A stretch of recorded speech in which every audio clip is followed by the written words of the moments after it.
جاری کرے کہ عمران خان جو ہے وہ GIT کے سامنے پیش ہوں، شامل تفتیش ہوں، تحقیقات کا حصہ بنے، لیکن عمران خان جو ہے وہ شامل تفتیش نہیں ہو رہے، جس پر جسٹس جو ہے وہ مظاہر علی اکبر نقوی صاحب نے سوال کیا کہ آپ کس بنیاد پر چاہتے ہیں کہ عمران خان تحقیقات میں شامل ہوں. اس پر جسٹس یحییٰ افریدی صاحب نے کہا کہ ہم نے آپ کو پچھلی بار بھی کہا تھا کہ ہم بالکل اس کو سن کے اس کے اوپر فیصلہ کریں گے، لیکن مظاہر علی اکبر نقوی صاحب نے دوبارہ کہا کہ آپ FIR پڑھیں کہ آپ نے FIR میں لکھا کیا ہے. اس پر جسٹس یحییٰ افریدی صاحب نے مظاہر علی اکبر نقوی صاحب سے کو بات کی، اور بات کرنے کے بعد یحییٰ افریدی صاحب نے کہا کہ آپ یہ جو سوال ہے اس کو بالکل اپنے پاس رکھیں، لیکن آپ جو ہے وہ اگلی سماعت کا انتظار کریں. ہم چاہتے ہیں جو کمپلیننٹ ہیں ان کے وکیل کی موجودگی میں جو ہے ہم یہ کیس جو ہے وہ سنیں، اور ان کے وکیل کی موجودگی میں ہی جو ہے وہ ہم کیس سن کر اور فیصلہ کریں، کیونکہ آج ان کی جانب سے ایڈجمنٹ کی درخواست ہے. تو لہٰذا آپ جب وہ موجود ہوں اس کے بعد ہی آپ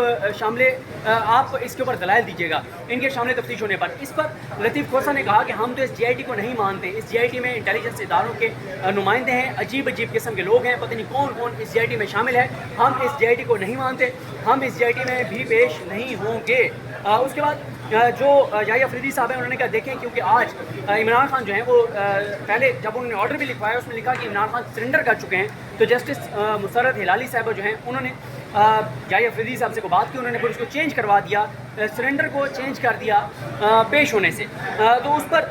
جو یحییٰ افریدی صاحب ہیں انہوں نے کہا کہ کیونکہ عمران خان آج پیش ہو گئے ہیں اور آج کمپلیننٹ کے وکیل نہیں ہیں، ان کی وجہ سے کیس آگے نہیں بڑھ رہا، تو ہم عمران خان کو کچھ نہ کچھ جو ہے وہ ریلیف دیں گے. اس کے بعد عدالت نے جو لطیف کھوسہ صاحب کیونکہ تین بار استدعا کی گئی بلوچستان حکومت کے وکیل کی جانب سے، اور تینوں بار انہوں نے کہا کہ عمران خان کو عدالت یہ حکم جاری کرے کہ عمران خان GIT کے سامنے پیش ہوں، عمران خان شامل تفتیش ہوں، لیکن عدالت نے حکومت بلوچستان کے وکیل کی یہ تینوں بار کی گئی استدعا مسترد کر دی اور کہا کہ جب تک ہم اس کیس کو سن نہیں لیتے، جب تک کمپلیننٹ کے وکیل نہیں آ جاتے، تب تک عدالت اس طرح کا کوئی حکم جاری نہیں کرے گی، اور عدالت جو ہے وہ عمران خان کو جو ہے وہ ریلیف بھی دے گی. اس کے بعد کچھ نہ کچھ تو ریلیف جو ہے وہ عدالت دے گی. 7 اگست تک جو ہے وہ عدالت نے سماعت پہلے ملتوی کی، بعد میں پھر 9 اگست تک کر دی، اور اس میں عدالت کی جانب سے مظاہر علی اکبر نقوی صاحب نے پوچھا لطیف کھوسہ صاحب سے کہ اگر آپ کی اس دن کو مصروفیات ہیں 7 اگست کو، یا آپ کے جو پٹیشنر ہیں جن کی طرف سے آپ وکیل ہیں اگر ان کے کوئی کیسز ہیں تو آپ بتا دیں. تو اس پر انہوں نے کہا جی جس دن آپ ہمیں کہیں گے ہم پیش ہو جائیں گے. اور اس طرح سے پھر مسرت ہلالی صاحبہ نے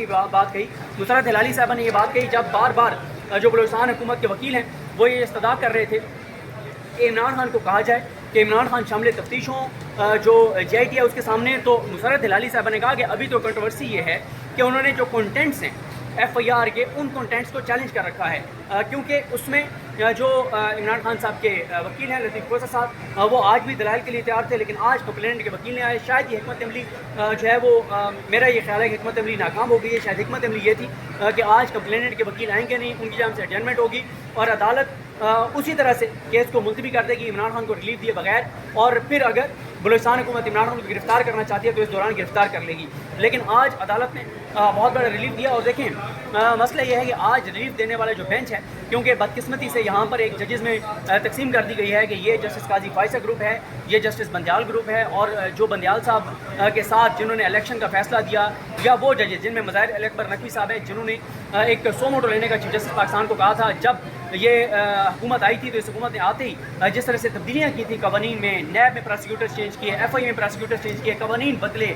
تمام چوروں، ڈاکوؤں، لٹیروں کو، منی لانڈررز کو جو ریلیف دیا گیا تھا، جو قوانین میں تبدیلی کر کے جو پرسن اسپیسیفک قوانین بنائے گئے تھے، اس پر مظاہر اکبر نقوی صاحب نے ایک نوٹ لکھا تھا، اس پر سپریم کورٹ نے 100 ووٹ لیا تھا. تو اس وقت سے حکومت اور بہت سے جو حکومت کے حامی ہیں وہ خلاف ہیں ججز کے.